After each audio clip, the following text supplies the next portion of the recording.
안녕하십니까. 여러분의 안방명의 공개 클리닉웰입니다. 야, 오랜만에 네. 시집 가도 되겠다. 우리 준희 씨는 진짜. 아버님. 아버님 옆이고 난 아버님. 오빠라고 그래야지. 아이, 진짜 오라버니. 왜 그러세요? 근데, 아버지. 근데 아버님 한번 찾아오세요. 야, 정말 나오르면은 네. 우리 정말 민족의 대명절인 추석입니다. 저희가 오랜만에 한복을 입고 이렇게 여러분 인사를 드렸는데 사실 추석 되면은 참 좋죠. 가족끼리 오랜만에 만난다는 설렘. 네. 근데 더 좋은 건 뭐냐면 정말 자주 못 뵙는 우리 부모님 건강을 오랜만에 좀 체크해 볼 수 있는 네. 좋은 기회이기도 합니다. 그런데요, 이제 부모님이 이제 농촌에 사시냐, 네. 도시에 사시냐에 따라서 건강을 체크하는 방법도 다르다고 그럽니다. 네. 맞습니다. 이 집안일을 하시는 도시 부모님의 경우에는요, 네. 팔과 어깨를 잘 살펴보셔야 하는데요. 음흠. 이 손목을 많이 쓰시기 때문에 건초염이나 그리고 오십견 증상이 있는지 체크해 보셔야 합니다. 그리고 농촌에서 반일을 하시는 경우에는 허리를 구부리거나 쭈그려 앉아서 일을 하시는 경우가 많잖아요. 네네. 때문에 허리가 굽기 쉽고 퇴행성 관절염이 일찍 찾아올 수 있다고 합니다. 네. 네. 그 눈 또한 노화로 인해서 나이 들면서 가장 불편하기 좋은 신체 부위잖아요. 네. 그리고 이 나이가 들면서 저절로 이렇게 자연스럽게 뿌옇게 보이든지 네. 또는 건거리 작업을 많이 하시면서 이렇게 뿌옇게 보이든지 네. 또는 햇볕에서 농사를 많이 하심으로써 뿌옇게 되는 백내장 네네. 체크해 보셔야 될 것 같습니다. 네. 그렇군요. 네, 이 오랜만에 만난 우리 부모님들의 노화, 그러니까 신체가 나이가 드는 노화 현상은 그러니까 예를 들어 뭐 얼굴이나 네. 신체를 통해서 외형적으로 보일 수 있잖아요. 네. 근데 여러분 혹시 아십니까? 우리 속 오장육부도 노화, 늙는다고 그럽니다. 그래서 오늘 이 시간 노화가 오장육부에 어떠한 영향을 미치는지 그리고 또 어떻게 하면 우리 부모님의 속 건강을 확실하게 지킬 수 있는지 바로 이분과 함께 알아보도록 하겠습니다. 우리 명희 만나보시죠. 주름진 얼굴, 쇠약해진 몸. 노화는 보통 신체 표면에서부터 시작되지만 겉이 늙으면 몸속도 함께 늙게 됩니다. 특히 한방에서는 노화가 음양의 조화가 깨지거나 오장육부의 기능이 약해져서 나타나는 증상이라고 하는데요. 오장육부 노화의 원인을 알고 잘 대처한다면 우리 몸의 노화 현상을 늦출 수 있습니다. 오늘 이 시간 채담 한방병원 한의학 박사 조병재 원장과 함께 오장육부에 찾아오는 노화의 원인과 예방법에 대해 알아보겠습니다. 오늘의 명의 채담한방병원 조병재 원장님 나오셨습니다. 어서 오십시오. 안녕하십니까. 반갑습니다. 네. 안녕하십니까. 아이고 한복 잘 어울리십니다. 네, 감사합니다. 자, 오늘은 저희가 추석 특집답게 우리 부모님의 건강, 특히 노화를 조금 뭐라 그럴까요? 되돌릴 수 있는 시간, 네. 좀 미룰 수 있는 그런 시간을 저희가 좀 가져볼 텐데 쇠하다는 증상이 있잖아요. 어떨 때 아직은 느낄 수가 없겠다. 우리 뭐 할머니께서 뭐 기력이 쇠한다, 쇠한다. 뭐 이런 거. 강 박사님 최근에 뭐 느끼십니까? 뭐 운동을 너무 했다든지 또 잠을 좀 덜 잤다든지 네. 이럴 때 이게 기력이 좀 빠진다. 네. 네. 이럴 때 저희가 좀 노화라는 것을 좀 느낄 수 있는데 조민재 원장님 네. 첫 질문이 조금 철학적일 수 있습니다. 아, 네. 한방에서는 늙는 것을 어떻게 뭐라고 설명하십니까? 그 보통 일반적으로 우리가 노화란 표현을 쓰는데 이 노화는 네. 이 시간을 흐르면서 점진적으로 우리 인체가 조직적으로나 기능적으로 이렇게 쇠퇴해가는 그 현상을 노화라 그럽니다. 네. 근데 한방에서는 예전에 이런 표현을 하지요. 그 음양의 부조화로 인해서 노화가 일어난다. 음양의 부조하다. 네. 예. 이렇게 음은 음정을 말합니다. 음정. 음정. 이라 하면 우리 소위 말하는 호르몬. 호르몬. 네, 호르몬. 이러한 어떤 그 물질적인 어떤 힘들이 네. 이 부족해지는, 네. 이 음정이 부족해진다. 네. 두 번째, 양기가 쇠해진다라는 표현을 쓰는데 네. 양기가 부족. 이거는 기능적인 부족을 말합니다. 네. 그래서 음양에 부족하다라고 네. 하면 음정이 부족하고 양기가 쇠해지는 이러한 현상들을 잘 보관하면 네. 이 100세까지도 병 없이 네. 건강할 수 있다라고 옛 선조들은 말하고 있습니다. 음양의 조화다. 조 원장님 오늘 하실 말씀 많으실 것 같은데. 야, 근데 네, 이게 네. 좀 어렵기도 네. 하지만 네. 우리가 흔히 음양의 조화가 맞았는데 이 말하고 네. 그저 일맥상통하네요. 네. 그런데 이제 한방에서는 오장육부를 많이 보지 않습니까? 오장육부란 무엇이며 어떻게 구체적으로 하나씩 늘어가는지 좀 여쭤보고 싶습니다. 그 저희가 흔히 오장육부란 표현을 많이 합니다. 네. 하는데 오장 이러면 간, 심, 비, 폐, 신 이렇게 이제 네. 5가지 장을 오장이라 그럽니다. 끊임없이 움직이고 꽉 차 있는 장기. 네. 낮이든 밤이든 쉬지 않고 움직이는 것이 폐고, 심장이고 간이고 콩팥이고 있지 않습니까? 네. 그걸 오장이라 그러고 오부, 5가지 부는 이 관 형태로 생긴 걸 말합니다.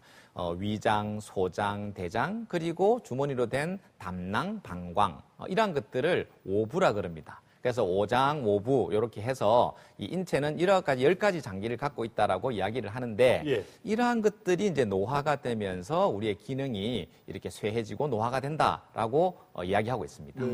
아니 오장 오부가 아니라 오장 육부 아닙니까?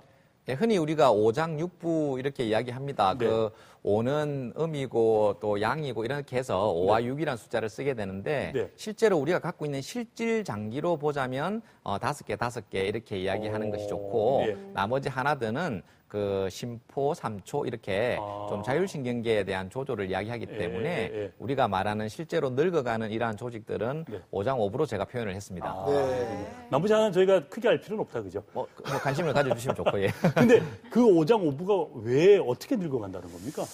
그 자연스럽게 늙어가기도 합니다. 예를 들어 뭐 폐 같은 경우는 나이가 들면서 호흡근이 약해진다든지 또 섬모의 숫자가 좀 줄어들어서 뭐 가래를 뱉기가 힘들고 뭐 삼키기가 힘들다든지 네. 또 뭐 여러 가지가 있지만 그 한의학에서는 크게 이 오장 오부 중에 2가지 측면을 좀 강화를 해서 말을 하고 있습니다. 네. 하나는 선천지기, 이 타고날 때부터 우리가 갖고 태어나는 신정. 신기, 허약 이런 거 들어보셨지 않습니까? 이 타고난 물질적인 부분들이 좀 부족해지는 것이 강화됨으로 그리고 호르몬이 부족해지면서 나타나는 노화. 그리고 이제 후천지기, 이제 태어나서 우리가 먹는 것. 네. 그래서 이제 비위가 허손해지면서 나타나는.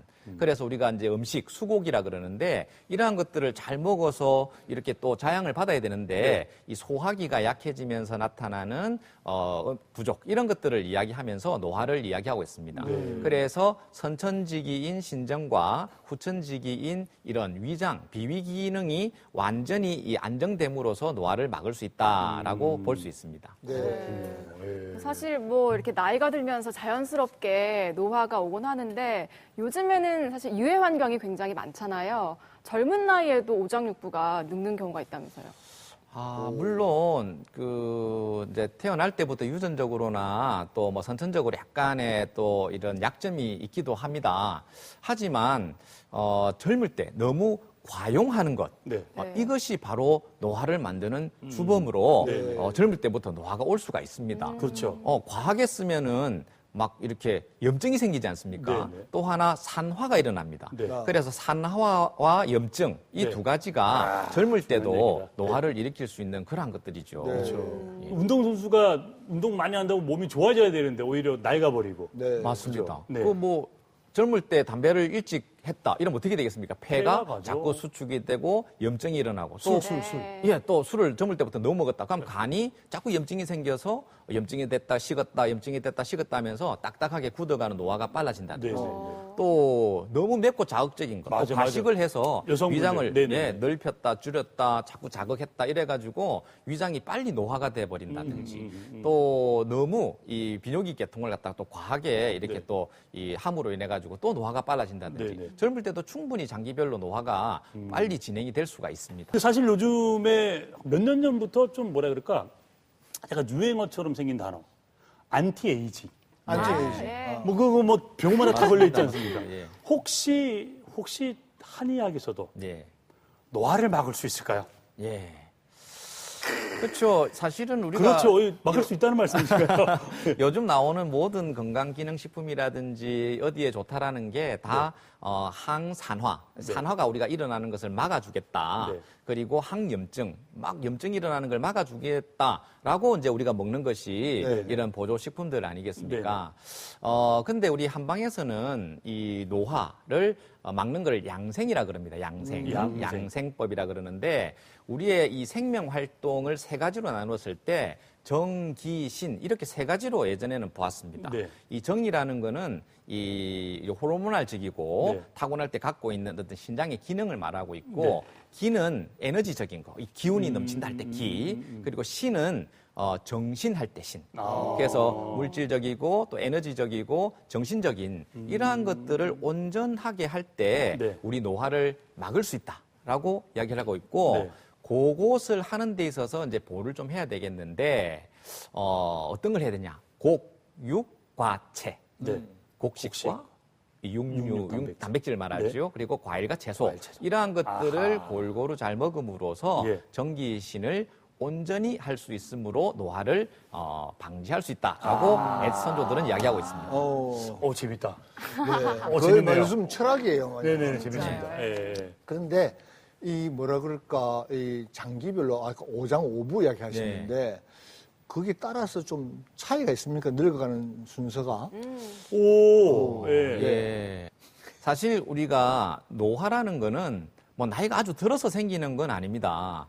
이 성장이라는 것이 뭐 의학적으로 한 25세 정도까지 우리가 성장을 하지 않습니까? 네. 뭐 그전에는 키도 크고 이러다가 25세가 지나면 그때부터는 노화가 되는 겁니다. 벌써? 그러니까 한 25세 넘으면 성장이 없으면 바로 그때부터는 노화가 되는 거죠. 네. 그런데 우리 온 전신이 특히 이 5장 5부가 전체적으로 노화가 되면 좋겠는데 예를 들어서 우리가 나이가 50인데 네. 간도 50, 위장도 50, 심장도 50인데 폐가 70이면 어떻게 되겠습니까? 힘들죠. 예, 이상한 그게 문제거든요. 네, 네, 네. 그래서 다 건강한데 하나 장기가 너무 늙어버리면 그것 자체가 또 질병이 되어가지고 우리 목숨을 또 위태롭게 할 수도 있는 거거든요. 네. 그래서 이제 골고루 늙어야 좋다라는 거고 어느 한 장기가 갑자기 늙어버린다든지 그래 되면 몸 전체를 다 망가뜨릴 수 있는 그러한 것들이 될 수가 있습니다. 그렇군요. 그러니까 뭐 스스로 내가 어디가 약한지 한번 잘 살펴보는 것도 중요할 것 같은데. 네.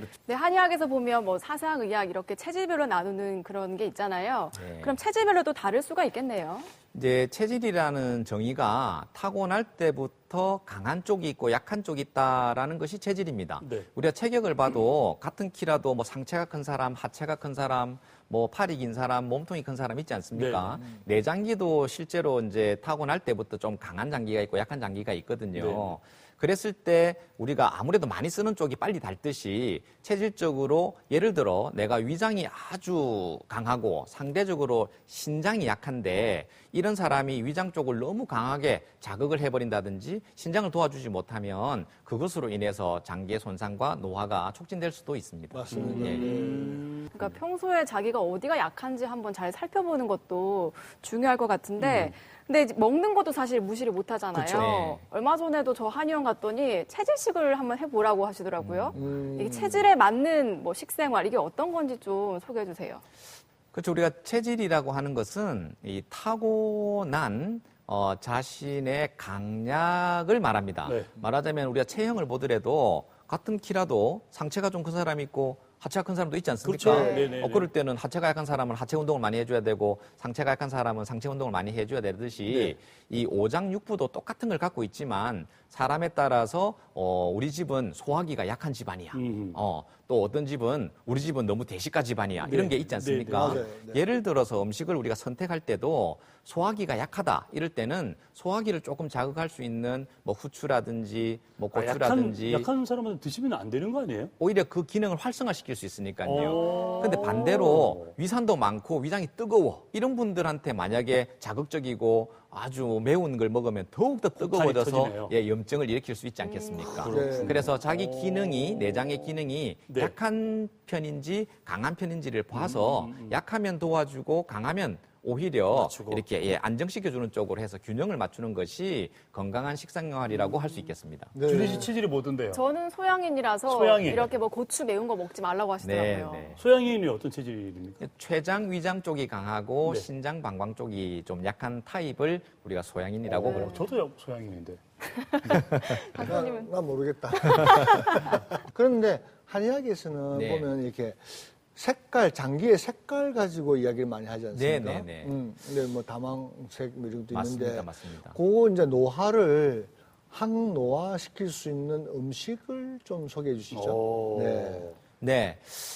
우리가 보통 컬러 푸드 이렇게 얘기하지 않습니까? 네. 예, 색깔. 우리가 색깔을 나누면 우리 한방에서는 오행으로 청색, 적색, 황색, 뭐 흰색, 검은색, 오. 청적, 황백, 흑 이렇게 네. 나눕니다. 오. 또 맛도 또 신맛, 산, 쓴맛, 고, 단맛, 간, 또 매운맛, 짠맛 이렇게 또 산고, 간, 감, 신, 함 이렇게 또 5가지 맛으로 오장에 이렇게 들어간다라고 이야기를 하고 있습니다.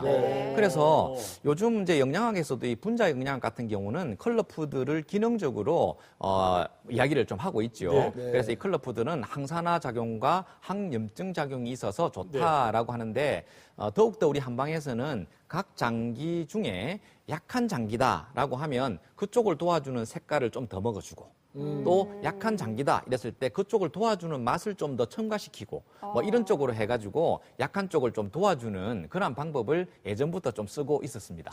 이거 지금 녹적황 백흑. 예. 오, 머리 좋다. 아니 우리 올림픽 오륜기 색깔. 갑자기 또 올라가죠. 가지들. 자 그러면 하나하나씩 컬러푸드 뭐 말씀하셨고 네네. 요즘 이런 얘기 많이 하시더라고요. 네. 뭐 컬러 테라피도 나오고 막 이렇던데 하나하나씩 좀 살펴 좀 봐주시길 바랍니다. 네네. 먼저 녹색, 붉은색, 노란색. 네. 이게 오장육부에 어디에 좋을까요? 그렇죠. 이제 녹색이라면 우리 보통 녹색 채소 있지 않습니까? 네. 엽록소가 풍부한 채소들. 브로콜리. 예, 브로콜리, 예. 뭐 양배추, 뭐 샐러드. 감초, 샐러드도 네, 네. 많고 이런 채소들은 보통 엽록소에 있는 이제 클로로필 이러한 것들이 항산화, 항염증 작용을 한다 이래 돼 있는데 우리 그 간에서 나오는 쓸개즙 말입니다. 네. 그 색깔이 무슨 색깔 같습니까? 쓸개즙이 초록색? 갈색 아니야? 진한 갈색. 진한 녹색. 예, 녹색이죠. 녹색, 아, 예, 녹색이니까. 녹색이죠. 네. 그래서 사실은 그러한 녹색 채소를 많이 먹으면 약한 간을 더 도와주는 역할을 합니다. 그래서 이제 간 쪽의 기능이 약하다든지 했을 때 녹색 채소를 많이 먹으면 간 쪽을 도와줄 수 있는 그러한 역할을 하게 되죠. 상대적으로 미나리. 미나리, 그렇죠, 미나리. 시금치, 미나리. 그렇죠. 시금치. 예. 채소는 다 초록색 아닌가요?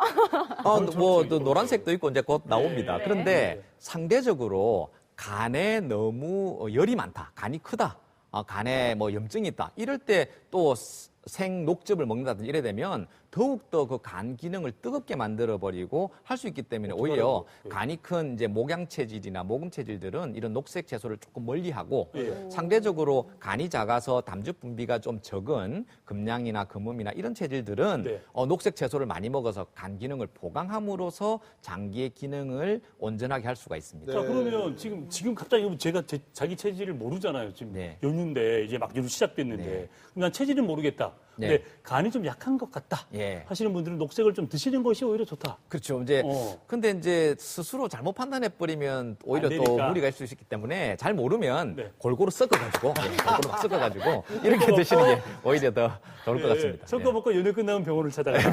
예, 일단 섞어 먹고 우리 예. 그 초음파를 해보면 예. 간 크기 나와요. 맞습니다. 우리 강 박사님 말씀하신 대로 실제로 똑같은 키의 무게의 사람도 폐 사진을 찍어도 폐 크기가 다 똑같지 않습니다. 그래요. 예, 아니고 또 간 초음파를 해봐도 어떤 분은 오이 선생님 왜 이렇게 간이 크십니까라고 진단받고 오시는 분도 있고요.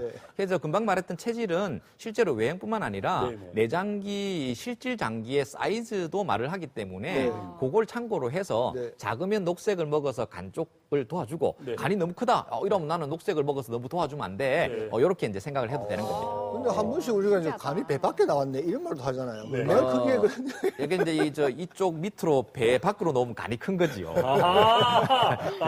그 말이다. 재밌는 네, 예. 추석맞이 네. 개그인 거죠? 예, 알겠습니다. 자, 그러면 일단 녹색 받고 네.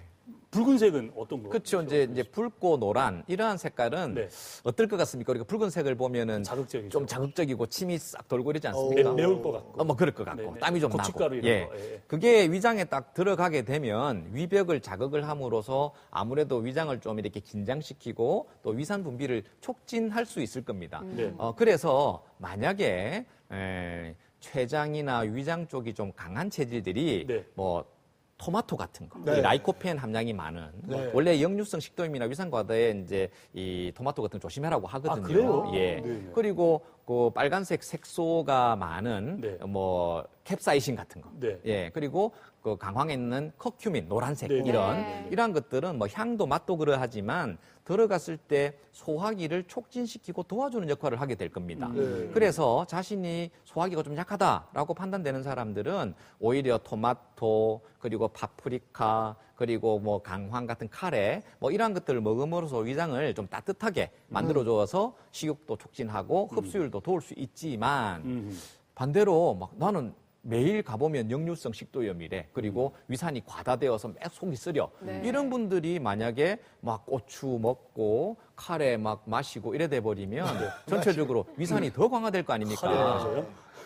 카레도 이렇게 네, 녹색과 붉은색, 노란색 음식 살펴봤는데, 자, 한국인의 밥상에도 빠질 수 없는 색깔이 흰색이잖아요. 그쵸. 네네. 쌀밥. 네, 그리고 네. 요즘엔 뭐 블랙푸드 해가지고 검은색도 많이 네, 먹곤 네, 하는데, 네, 네. 흰색과 검은색, 이건 어떻게 기능을 아, 합니까? 재밌다. 그 네. 우리 흰색이면 이 광합성을 못 받아서 희게 되거든요. 대체로 이제 뿌리 채소들이 흰색이 되지 않겠습니까? 맞습니다. 네. 예. 그 도라지, 뭐 연뿌리, 감자. 우엉, 더덕 뭐 맞네. 이런 것들이죠. 맞네.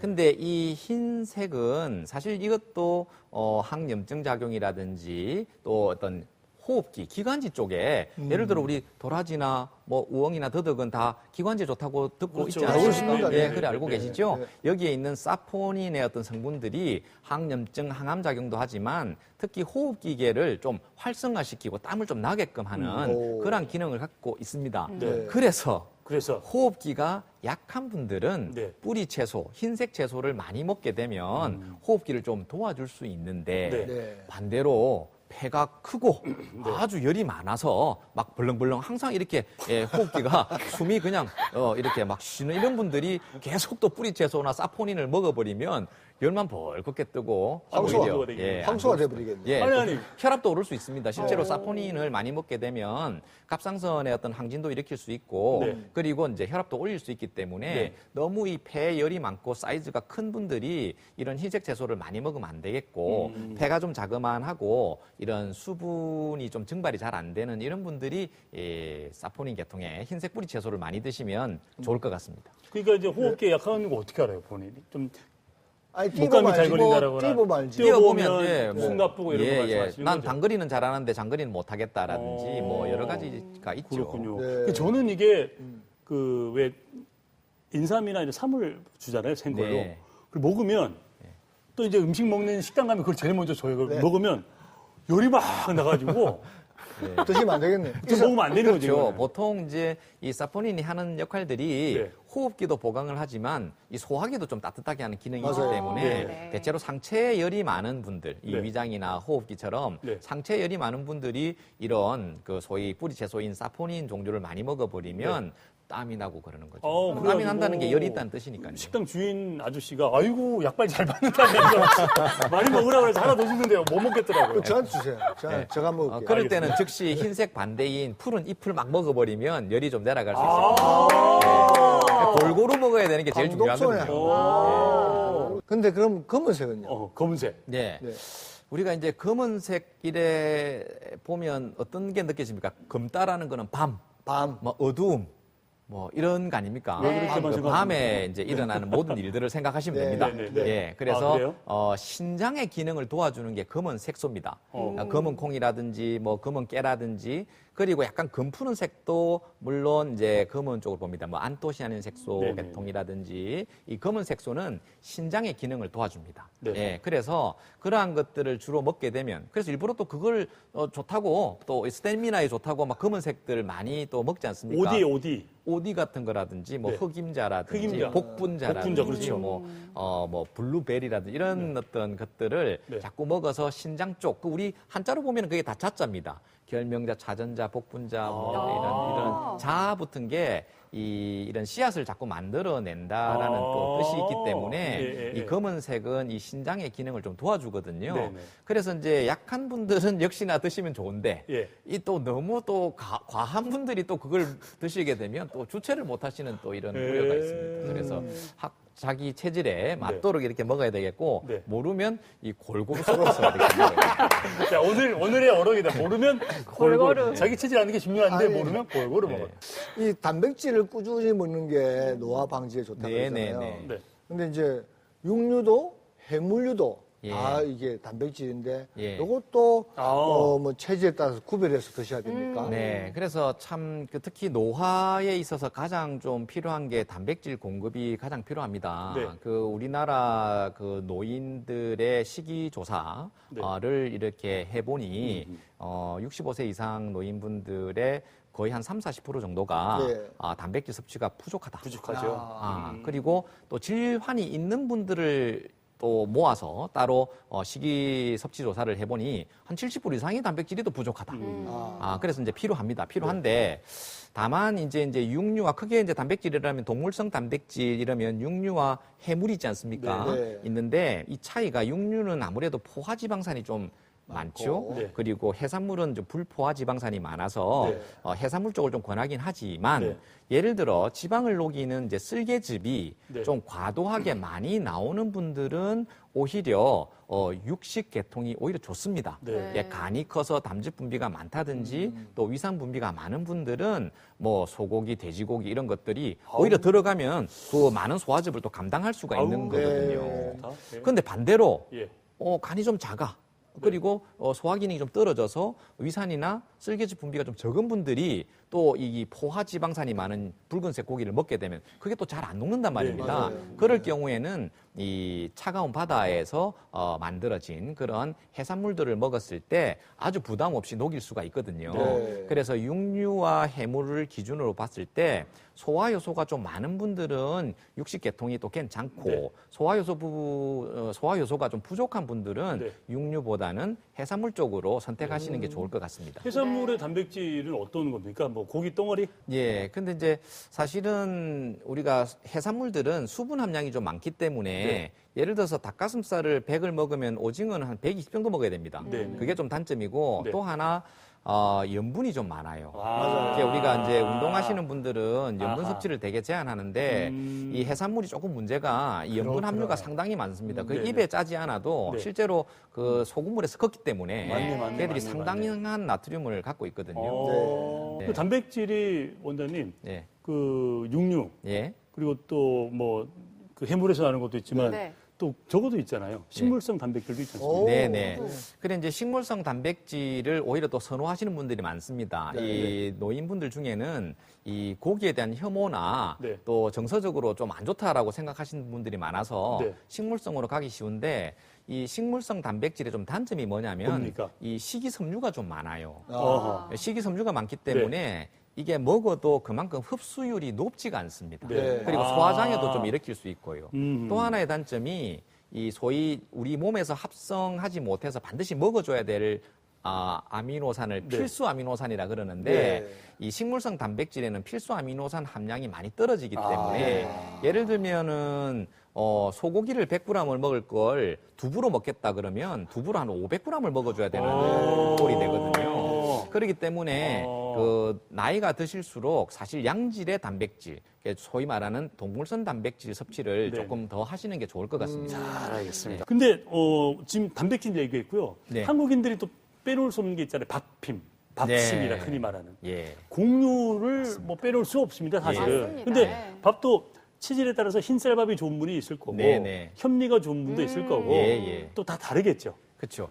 물론 이 가공이 된 곡류보다는 통곡식이 좋습니다. 네. 당연히 이제 섬유도 많고 각종 영양소가 껍질에 많이 있기 때문에 통곡식을 좀 권합니다. 네. 그런데 이 곡식들은 나는 지역이 다릅니다. 요즘은 마트 가면 모든 곡식이 계절과 관계없고 지역과 관계없이 다 있긴 하지만 사실은 우리가 이제 보통 쌀이라고 하는 현미는 열대작물이거든요. 네. 지금 이제 추수를 하지 않습니까? 네. 이 여름을 아주 지나서 지금 추수를 하는데 이제 이거 끝나면 우리가 뭘 심습니까? 보리를 심게 보리를 되거든요. 심죠. 네. 그래서 겨울을 나서 이제 봄에 이렇게 망종 때 이제 추수를 하게 되는 이런 건데 말하자면은 이 쌀은 이 물이 많은 논에서 나는 아주 열성이 있는 그러한 성질이라면 보리는 밭에서 자라고 추운 겨울을 나는 차가운 성질이라 볼 수 있습니다. 그래서 우리가 이제 곡식의 형태도 보면은 보리, 귀리, 밀, 율무는 이 중간에 이렇게 한 줄 쫙 꺼져 있지 않습니까? 네. 예, 꺼져 있고 또 쌀은 또 그렇지 않거든요. 네. 그래서 곡식을 크게 나누어 보면 소화기로 들어갔을 때 위장이 조금 약한 분들은 찹쌀이나 현미나 이런 쌀 쪽이 좋겠고 네. 네. 반대로 위장이 아주 왕성해서 나는 너무 식욕이 좋아요 이런 분들은 네. 좀 서늘한 성질의 곡식들 보리밥. 뭐 귀리가 오트밀 아닙니까? 네, 뭐 네. 귀리나 보리 이런 것들을 먹어줘야 아. 위장을 좀 차게 만들 수 있거든요. 어, 나는 실제로 저도 요즘에 제 체질에는 보리를 먹으라고 해가지고 우리가 보리로 체질이 같아. 네. 밥을 먹는데 네. 정말 속이 편하고 네. 좋더라고요. 왜냐하면 다만, 위장에 좀 열이 있는 분들이 찹쌀이나 이런 찰진 음식을 먹게 되면 위장에 딱 들어붙어가지고 되게 더부룩하고 오래되고 또 가스를 많이 차게 하거든요. 네. 근데 이 보리 같은 우리 애기들 열날 때도 예전에는 보리차 끓여서 먹이고 그랬지 않습니까? 네. 네. 그런 것처럼 이 보리라는 성질은 이 위장을 좀 서늘하게 해주고 그 네. 기능을 안정시켜 줄 수 있어서 좋습니다. 그러면은 진짜 속에 열 많이 난 분들은 보리차를 물처럼 드시는 게 좋겠네요. 현미차보다는 이제 보리차를 먹는 것이 훨씬 더 유익하다고 할 수가 이게 있겠습니다. 제대로 알고 먹어야 되는데. 오, 그래요? 그러니까 알고 먹으면 이제 정말 약이 되는데 모르고 먹으면 독이 된다는 맞아요. 말이 이 말이네요. 참, 각 어떤 체질별 자기가 약하고 강한 거에 따라서 우리가 이제 가려 먹는, 이러한 어떤 지혜도 필요하지만 일반적으로 제일 중요한 게 있는데, 바로 소식입니다. 적게 먹는 거. 예, 소식입니다. 이 소식에 대한 연구는 이 동물 실험이나 또 아니면 사람들의 어떤 집단 어떤 실험에서 우리가 인간이 이 무병장수할 수 있는 가장 좋은 방법이 뭘까? 네. 비타민일까, 운동일까, 뭐 면역 주사일까 다 연구해봤지만 네. 결론이 나왔는데 바로 소식이었습니다. 이 소식은 노화를 지연시킬 수도 있고 또 평균 수명을 높이기도 하고 네. 또 한 개체의 어떤 최대 수명까지 높였던 그런 결과가 있기 때문에 소식을 항노화로 저는 강력하게 추천하고 싶습니다.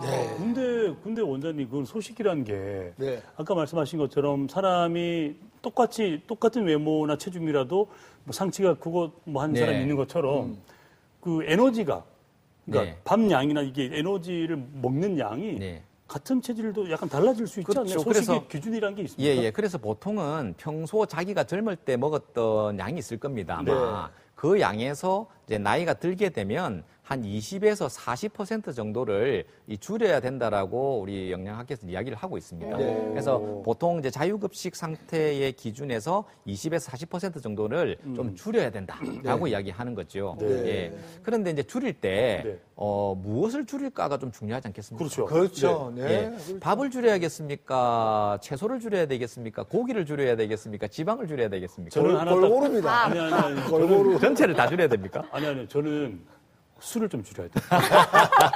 술만 좀 있어야 되는데. 예. 농담이고. 예. 뭐 지방이나 이런 안 좋은 걸 좀 줄이고 그렇죠. 필요한 걸 에너지를 줄여야 되기 때문에 네. 사실은 우리가 탄수화물, 밥, 빵, 면, 과일과 같은 네. 이런 탄수화물과 그 지방의 섭취를 줄여야 됩니다. 네. 하지만 이 줄이지 말아야 될 게 있는데 이 단백질을 줄이면 안 됩니다. 네. 이게 오히려 줄이면 어떤 분들은 고기를 안 먹어버리고 밥하고 뭐 이런 과일들은 그대로 놔두고 네.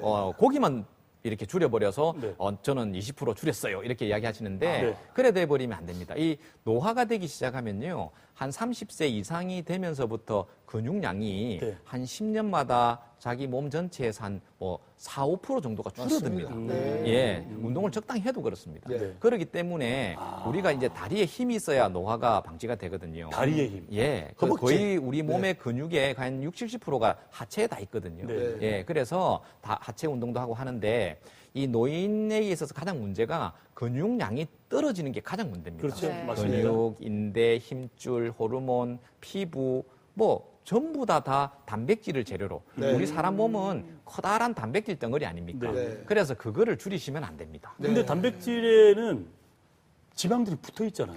지방 부위는 조금 이렇게 좀 줄여주시고 네. 또 이제 흡수되기 좋은 형태의 지방들, 뭐 해산물에 좀 있는 지방 이런 것들로 섭취하시면 또 도움이 되실 것 같습니다.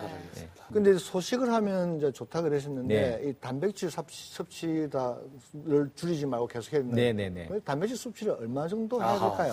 그렇죠. 이제 그게 참 문제입니다. 제가 뭐 임상에서 우리 환자분들한테도 단백질 많이 드세요라고 합니다. 뭐 체력이 떨어져, 힘이 없어, 허리가 아파, 무릎이 아파 다 보시면 거의 단백질을 안 드시고 그냥 밥에 국에 맞아요. 김치에 네. 이렇게만 다 드시거든요. 네.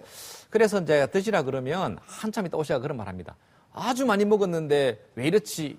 이래 물어보면 얼마나 드셨어요? 하면 일주일에 한 번이나 먹었어. 이렇게 이야기를 하시는데 사실 이게 이제 다 이 계산법이 있습니다. 자기 몸무게에 0.8 정도를 곱하면 됩니다. 예를 들어서 60kg다 이러면은 68, 48 해서 한 48g 정도 그 정도의 단백질을 이제 먹어야 된다라고 이야기를 하고 있는데요. 네. 사실은 노인들에 생기는 근감소증이 나타나는 경우는 거의 이 0.8이 아니라 곱하기 한 1에서 1.2까지 해라라고도 나오고 있거든요. 네. 그래서 그냥 자기 간단한 계산법으로 자기가 50kg다 이러면 50g을 먹어야 되고 매일. 매일입니다. 네. 50g이면 뭐 어느 정도입니까? 그렇죠. 50g이면 계란 같은 경우 말입니다. 네. 계란이 보통 무게가 뭐 크기에 따라서 다르긴 하겠지만 한 5, 60g 되거든요. 네. 거기가 전부 단백질은 아니지 않습니까? 다 그렇죠. 수분이 네. 있거든요. 네, 네. 이제 계란 같은 경우에 보통 한 6g 정도, 네. 7g 정도 이래 나오기 때문에 계란만 가지고 우리가 계산한다면 한 7, 8개 정도의 양이 됩니다. 하루에. 예. 네. 보통 돼지고기 같은 경우에 지방 없이 한 100g 정도 먹었다 이러면 한 20에서 한 25g 나오거든요. 네. 근데 이 100g이 많아 보이지만 실제로 이걸 또 구워버리면 이 수분이 날라가 좀 작아집니다. 예. 그래서 뭐 입이 큰 분들은 한 입에 뭐 100g은 그냥 드시는데 네. 보통 그래서 우리가 뭐 계란 하나, 한두 개, 뭐 우유 한 잔, 그리고 고기 한 100g 정도, 네. 뭐 그게 생선이 됐던 그렇게 해서 하루에 식단을 짜게 되면 하루 필요한 단백질 양을 섭취할 수 있다라고 볼 수 있습니다. 네. 그렇군요. 그 식단 잘 짜야 되겠네요. 네. 우리가 그러면 나이 드시면서 육식을 너무 안 하시는 경향이 있어서 네, 고기는 네. 안 좋다라는 예. 생각이 많거든요. 사실 네. 그동안 네. 이제 건강하게 먹으려면 채소 위주로 먹어라. 네. 그런 상식들이 너무 근데 지배했고. 채소를 예. 먹는 거는 나쁘지 않은데 물론. 채소는 네. 뭐 칼로리도 없고 네. 식이섬유가 있어서 고기의 단점을 좀 보완을 할 수가 있거든요. 네. 네. 근데 문제는 고기를 드시고 꼭 밥을 드시는 분이 있어요. 밥이나 네. 면. 네, 네. 예. 그것 때문에 사실 이 비만이 되고 고지혈이 되는 거지 않습니까? 네. 그래서 사실 고기 드실 때는 채소와 먹고 밥은 안 드시는 게 오히려 칼로리 조절에 좋을 것 같습니다. 근데 고깃집 그게 아니 참- 근데 원장님도 잘하시고 고깃집 가가지고 마지막 된장 혹은 김치, 아유, 또 밀면 면, 소면 그거. 이거 안 먹으면 그게 먹은 게 아니에요. 그 다음에도 이제 아이스크림도 먹어야 돼. 아니 그래서 다들 고기 먹으러 가서 먹고 난 뒤에 너무 배도 부르고 소화가 안 된다라고 하시는데 가만히 보면 고기 조금 드시고 나머지를 많이 드셔놓고 소화 안 된다고 다 고기 탓을 하세요. 네. 그래서 사실은 정확하게 말하면 고기 기름기 적은 고기를 신선한 채소에 싸서 먹고 밥이나 면은 네. 그냥 맛만 조금 보는 수준으로 그렇게 하셔야 건강한 이 단백질 섭취법이 될 수가 있습니다. 근데 사실 네. 그동안 저희 이제 음식의 문화죠. 식문화가 좀 잘못된 게 있는데 밥은 그냥 밥상에서 밥을 이렇게 먹는데 고기는 안주라고 생각을 합니다. 그 외식 메뉴라고 생각을 하기 때문에 맞습니다. 고기는 옆에 뭐가 또 와. 예. 그러니까 고기 시키잖아요. 그러면 그 메뉴 받는 분들이 술은 뭐 필요하고 술은 뭘로 드릴까 이렇게 물어보잖아. 맞아요. 누가 빠질 수 그렇잖아요. 없죠. 묻지 마세요, 앞으로. 문화가 차이가 나는 게 저희는 밥과 국이 앞에 있고 네. 고기는 반찬으로 나오거든요. 네. 일반 식당에 네. 우리 네. 가정 네. 식사에서. 근데 서양 같은 경우에는 맞네. 자기 고기가 있고 빵을 이제 우리 바구니에 담아서 네. 이렇게 나눠 그러네. 먹는 식이거든요. 네. 그래서 조금 그런 전환이 필요할 것 같습니다. 오늘 이 주부들은 꼭 보셔야 되겠네요. 네, 꼭 보셔야 꼭 보셔야 되겠어요. 됩니다. 네. 자, 이 건강한 단백질을 뭐 알맞게 먹는 것도 중요하겠지만 사실 또 이 밥을 먹을 때 띄엄띄엄 드시는 분이 계세요. 네, 맞아. 맞습니다. 이 규칙적으로 먹는 게 또 가장 중요하지 않겠습니까? 잠깐만 네. 물어봅시다. 준희 씨 하루 뭐 숟가락 됩니까? 이렇게 말하지만 저도 하루 2끼 정도 아침, 늘 걸을 때가 많죠. 점심은 네. 점심 아점 먹고 몇 시에? 한 12시, 11시. 그 다음에 저녁 한 6시에 먹고. 끝이에요? 예. 뉴스 끝나고는? 안 먹습니다. 오, 과일 먹죠, 과일. 안 먹습니다. 아무도 안 먹어요? 예. 오케이. 예. 그래서 이제 흔히 우리 좀 연세 드신 분들이 아주 듣기 싫어하는 말이 있습니다. 삼식이. 네, 맞아. 뭐 우리 어르신 남자 어르신들이 네. 이 새끼를 꼬박꼬박 집에서 챙겨 먹으면 삼식이라는 또 소리를 듣는다는데 네. 정말 그 삼식이 분들이 오래 건강하게 사시는 것 같습니다. 맞아요. 네. 예, 젊을 때는 뭐 몰아서 먹지 않습니까? 하루에 2번을 왕창 먹어버린다든지 이럴 수 있는데 사실 나이가 들게 되면 많은 양을 또 이렇게 이 위장에서 주무르는데도 힘이 좀 들게 되고 또 한꺼번에 많은 소화 요소가 쏟아져야 되기 때문에 그런 능력도 좀 부족하게 되고 또 혈당이 갑자기 올라갈 때 젊은 사람은 그걸 저장했다가 쓸 수도 있는데 네. 나이가 들게 되면 또 너무 갑자기 혈당이 올라가면 그게 또 당뇨가 돼버린다든지 또 그렇죠. 지방으로 네. 넘어가 버리거든요. 네. 그렇기 때문에 예, 이 꼬박 규칙적으로 나누어 조금씩 자주 드시는 게 가장 좋을 것 같습니다. 네. 그래서 하루 3번의 정식을 먹고 네. 5시간이 넘어가지 않는 한에서 2번의 간식을 넣는 것이 가장 좋다라고 너무 이론적인지 몰라도 네. 그렇게 나와 있습니다. 네. 아침은 어쨌든 드세요. 네. 아침을 안 드시면 빨리 늙어요. 아니 아침 그럼 해주는 사람이 없거나 못 먹을 상황이면 어떡합니까? 아니 요즘 마트 가면은 혼자 먹는다고 혼밥, 예. 이게 딱 포장 잘 돼서 전기레인지만 넣으면 금방 나오잖아요. 꼭 그렇게 밥 인스턴트 안 드셔도 네. 예를 들어서 요즘은 믹서가 통째로 가는 이런 믹서가 있기 때문에 맞아요. 집에 냉장고에 있는 채소랑 네. 뭐 바나나 반 개 정도 아니면 뭐 블루베리나 네. 그리고 우유 좀 넣어서 네. 뭐 계란 후라이 하나 정도로 먹으면 네. 사실은 정말 건강한 식단이 될 수 있겠거든요. 아니, 그러면은 원장님 그럼 아침 뭐 점심 저녁을 좀 꼭 챙겨 먹어라. 네. 그 아침은 어떤 류? 예를 들어 뭐 탄수화물류, 그쵸. 점심은 뭐 어떻고 그거 좀 그 예를 들어서 아까 이제 단백질이 좀 강조가 됐지 않습니까? 네, 네. 예를 들어서 이제 채소도 많이 들어가야 되고 네. 이제 그렇다면 우리가 이제 주로 아침에는 우리 이제 뭐 계란이나 유제품류 네. 네. 그리고 좀 간단한 채소류 네. 이런 것들로 이제 뭐 우유 제품들도 단백질이거든요. 네, 그렇죠. 또 이제 계란도 단백질이고 네, 네. 거기에 약간의 채소가 들어가서 같이 이렇게 간단하게 드시면 되겠고 네. 점심은 이제 밥이나 면이나 이런 분식류로 드셔도 괜찮겠고 그때 탄수화물류로? 예, 탄수화물을 먹으면 낮에는 뇌가 활동을 하지 않습니까? 그렇기 때문에 당이 좀 섭취가 필요할 것 같거든요. 근데 뭐 우리가 자야 될 밤에 당을 섭취를 해버리면 머리가 복잡해져서 꿈도 많이 꾸게 되고 생각이 많아서 잠을 못 듭니다. 그래요. 그리고 밤 사이에는 우리가 이제 재생을 해야 되거든요. 호르몬도 만들어야 되고 근육도 새로 만들어야 되고 하기 때문에 역시 야간에 단백질을 이렇게 섭취를 하고 대신에 밤에 과일 먹고 밥 먹고 면 먹고 빵 먹고 하는 짓은 네. 안 하는 식으로. 지시라 그랬어요 지금. 네. 예. 네. 그런데 경계한다. 알았지? 그건 경계한다. 할 말 하지 마시라. 예. 네. 그렇군요. 예. 저녁에 단백질을 먹되 몇 시까지 먹고 말아야 될까요? 보통은 뭐 예를 들어 아침에 한 7시 정도 아침을 드시면 네. 12시에 우리가 이제 그 점심을 먹게 될지 않습니까? 한 5시간 정도 되거든요. 네. 근데 12시에 먹고 만약에 한 5시에 저녁을 먹어버리신다면 사실 단백질 정도로 먹고 끝내면 될 것 같은데 네. 만약에 7시쯤 먹는다면요. 중간에 간단한 5시쯤에 5시간을 넘기지 않는 12시에서 5시간 되면 5시거든요. 그때 간단하게 먹고 만약에 저녁 시간이 한 7시로 미뤄진다면 잠을 일찍 자는 경우에 만약에 9시 잔다 이러면은 드시면 안 되겠고 네. 근데 간혹 또 늦게 주무신 분이 있거든요. 네. 그런 경우에는 우유 반컵 정도는 한 10시, 11시쯤 돼서 이렇게 드시는 것도 아주 균형 있는 식사가 되겠습니다. 좋습니다. 아, 좋은 팁 감사합니다. 네. 그리고 아까 우리 그 정준희 아나운서가 저녁 6시에 먹고 저녁에 안 다음날 먹어요. 예. 저녁에 안 먹고 다음날 12시에 먹는 거잖아요. 아침에 먹던지. 근데 그렇게 텀이 길면 예. 아까 이렇게 먹는 텀이 길면 네. 큰일 나요. 몸이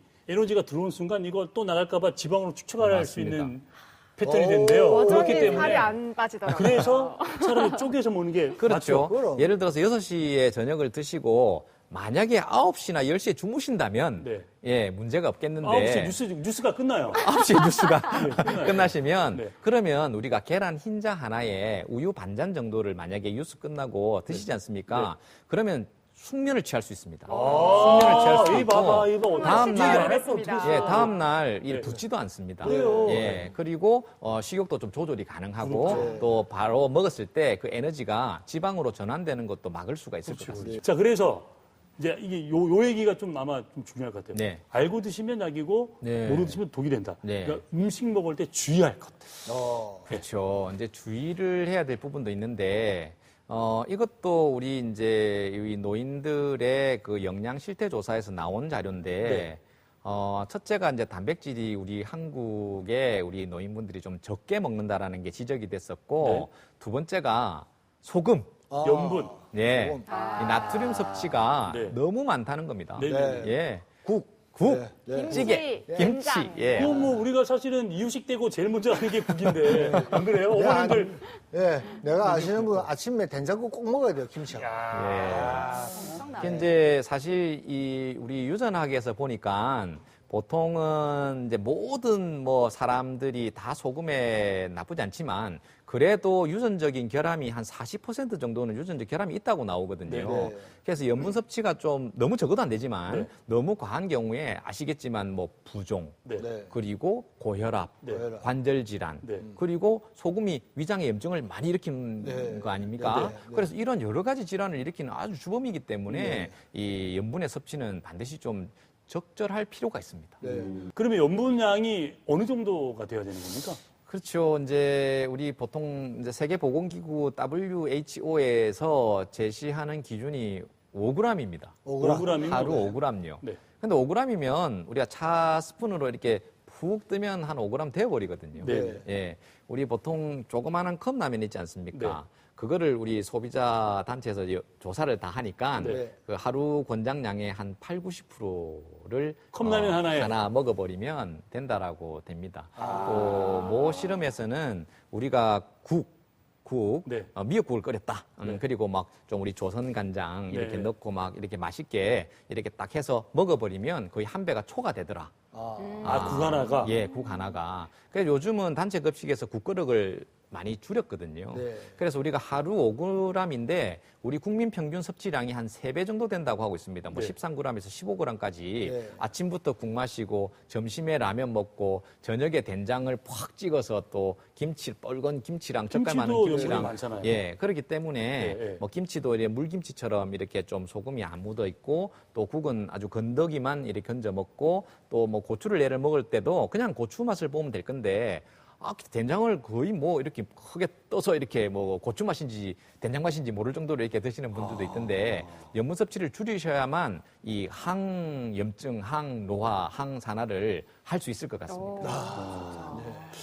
저는 그러면 저는 짜게 안 먹으려고 되게 노력하거든요. 네. 그 짜게 먹고 있었네요, 저도. 자, 그럼 줄이고 또 뭘 좀 늘려야 됩니까, 그러면? 이제 그다음 주의해야 될 게 비타민 D 섭취가 좀 부족하다고도 나오고 네. 네. 그리고 비타민 B, 네. 신경. 이 계통을 우리 노화에 있어서 가장 필요한 영양소라고 나오고 있습니다. 네. 그 햇빛을 자주 본다 해도 아무래도 활동량이 좀 적은 노인분들은 좀 적기 때문에 네. 뭐 우리가 영양제를 드신다면 비타민 B라든지 D라든지 이런 쪽을 좀 드시면 좋겠고 다만 이 철분제 같은 경우도 드시는 경우가 있는데 이 철분제인 경우에는 이 녹이 쓸지 않습니까? 쇠가. 네. 그래서 조금 산화를 일으킬 수 있기 때문에 사실 일반적으로 50세 이상인 경우는 네. 이 철분제 과용이나 먹는 거를 조금 삼가하도록 되어 있습니다. 예. 네. 철분은 쇠니까. 예, 잘 산화가 위에 됩니다. 들어가면 위산에 예, 산화가 예, 돼서 예. 녹이 있습니다. 이 네, 말씀이죠. 네, 네. 네. 소화가 안 되거든요. 맞습니다. 네. 예. 그래서 이제 이 우리가 노화가 되게 되면 좀 약화되는 부분이 이제 치아가 좀 약해지지 않습니까? 네.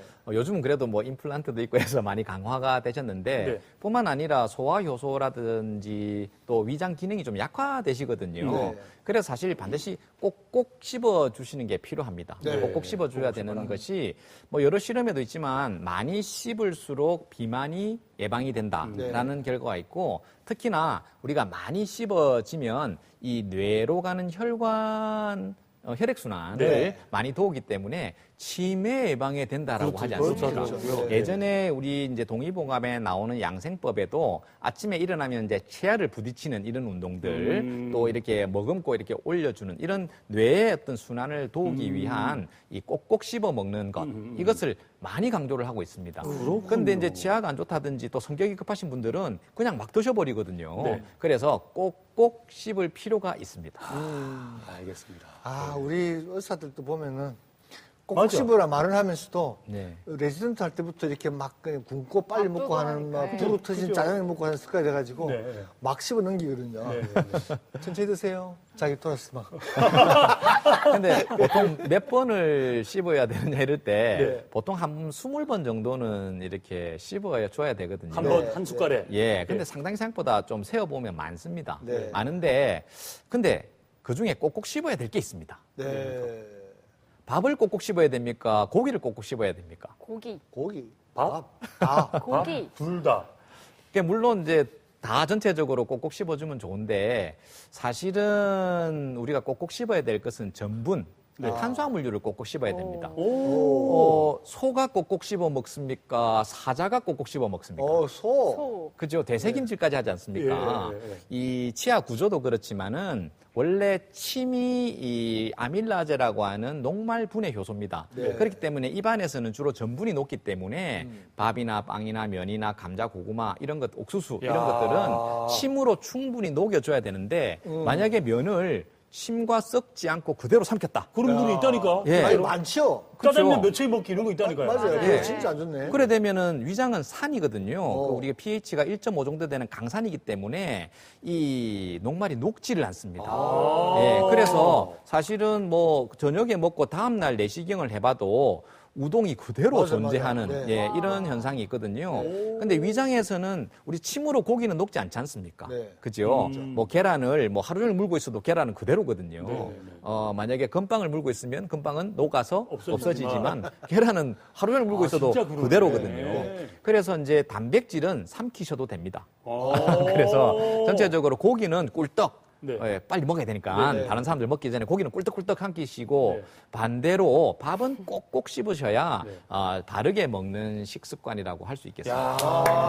이거 근데 사실은 만들어가고 있었네. 고기 꼭 씹고 밥은 거. 고기는 이제 저희가 가끔 먹으니까 아까워가지고 고기를 이게 넘어갈까? 아이고 이거 넘어가면은 또 한 점을 먹어야 되는데 아까 꼭꼭 씹어 먹고 밥은 그냥 물에 말아 먹고 이러는. 예, 고기는 대체로 이제 요새 이제 가공이나 조리가 잘 돼 있어서 네. 또 고기 때문에 꼭꼭 씹기가 치아의 문제로 힘드시다라고 이야기 많이 하시거든요. 네. 그래서 적당히 씹어서 넘기시면 되겠는데 사실 밥이나 그 면은 꼭 이렇게 치아가 약하셔도 해결할 수 있는 문제거든요. 침하고 섞어주는 게 문제이기 때문에 예, 중요한 거는 고기는 잘게 썰어서 그냥 삼키셔도 위장에서 알아서 녹여주는 거고 반대로 이 정말 면이나 이건 밥류는 진짜 중요하다. 꼭꼭 씹어야 되겠습니다. 알겠습니다. 짜장면 빨리 이거는- 먹게 되고 이런 거 하면 안 되겠어요. 안 되죠. 안 이 돼요. 방송은 전국에서 다 봐야 되겠어요. 진짜. 예. 마지막 덕담 주십시오. 네. 지금 이 시간도 우리 부모님의 노화, 네. 건강 때문에 걱정하시는 분에게 네. 덕담 부탁드립니다.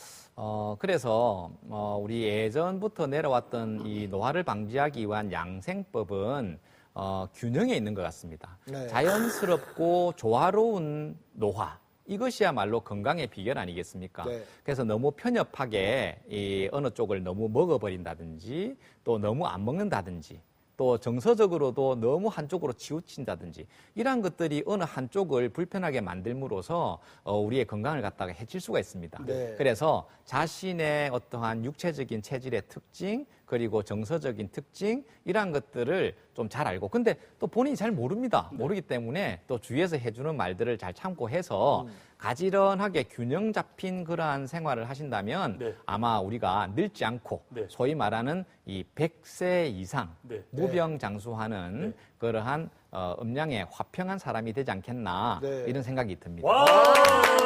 앵콜입니다. 앵콜. 사실 저희가 오늘 방송 준비하면서 특집으로 마련하면서 뭐 자화자찬 같지만 참 캐스팅을 잘했다. 그죠? 정말요. 예, 정말 참 좋은 말씀 많이 해주셨고 네. 특히나 연휴가 시작되는 이 마당에 이런 얘기, 이런 정보는 딱 가가지고 가족에게 해드릴 수 있는 정보니까 맞아요. 네. 메모를 하셔도 것도 괜찮은데 까먹었다 하시는 분들은 다시 보기가 됩니다. 다시 보게 되고 앱을 까시면 휴대전화에 켜는 앱을 까시면 계속 보실 수가 있어요. 그러니까요. 네. 네. 방송 나간 이후에. 네. 홍보했습니다. 그죠? 네. 예, 그리고 아마 시청률 좋을 겁니다. 감사드리고. 지금까지 오늘 도움 말씀 주신 오늘의 명의 칠암 한방병원 조병재 원장님과 함께했습니다. 원장님 고맙습니다. 감사합니다. 네, 계속해서 KNN 무료 건강교실 안내입니다.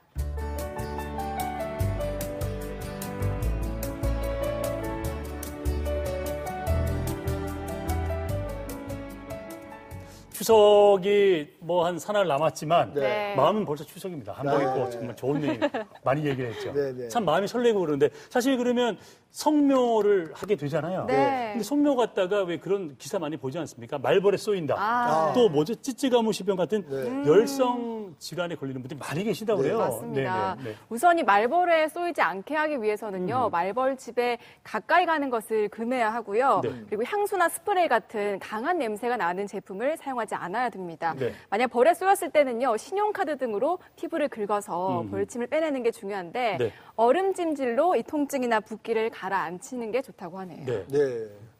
또 이 전신에 발열, 네. 네, 그리고 혈관염까지 유발하는 지적간무실병을 조심해야 됩니다. 특히 10월과 11월에 발생하는데 사망률, 치사율이 30% 됩니다. 그렇습니까? 근데 잠복기가 2주가 되다 보니까 네네. 자기가 물렸는지도 모르는 거예요. 그렇죠. 네. 그래서 산에 또 풀 속에 갔다 오실 때는 항상 노출된 부위를 확인하시고 맞습니다. 될 수 있으면 가까이 가지 마시고 또 네. 긴 옷을 입고 네. 숲에 들어가셔야 되겠습니다. 네, 그렇습니다. 그리고 짙은색 옷보다는 밝은색 옷 입는 게 말벌이나 쏘이는 위험이 줄어든다고 그럽니다. 기사도 네. 봤습니다. 네. 자, 오늘 저희가 추석 특집 1탄으로 마련한, 잘 보셨습니까? 우리 조병재 원장과 함께한 속도 늙는다, 오장육부의 노화를 보여드렸고, 저희 다음 주 특집 2탄 준비가 되어 있습니다. 네. 동아대병원 한승호 교수와 함께하는 노화와 질병을 잘 구분하자, 2탄도 함께해 주시길 바랍니다. 저희는 다음 주 토요일 오전 8시 10분에 다시 여러분을 찾아뵙도록 하겠습니다. 함께 인사드릴까요? 네. 여러분, 건강하세요. 건강하세요.